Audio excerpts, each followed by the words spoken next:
Conjuring 3, c'est le moins bon de toute la trilogie.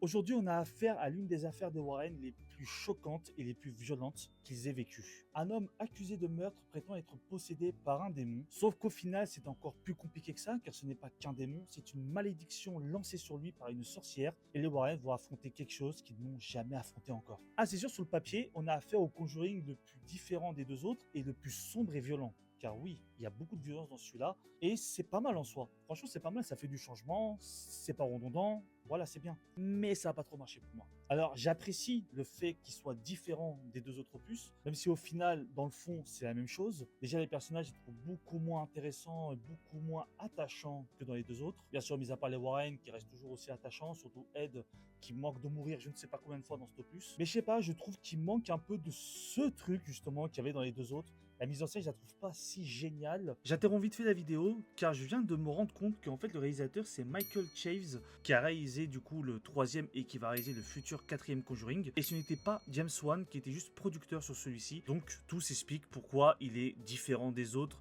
en termes de mise en scène et le côté horreur qui est un peu oublié. Le côté horreur rentre vraiment dans le cliché, je trouve pas un seul jumpscare qui m'a vraiment surpris et qui m'a fait flipper. Après, c'est sûr, passer après l'énorme Conjuring 2, c'est très compliqué de faire mieux.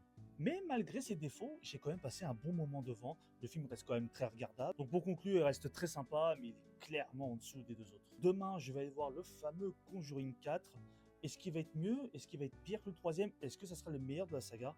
On verra bien. N'hésite pas à me dire en commentaire ce que tu penses de ce troisième opus. N'hésite pas aussi à venir me suivre sur TikTok et sur Instagram. Et on se retrouve très prochainement pour parler de Conjuring 4.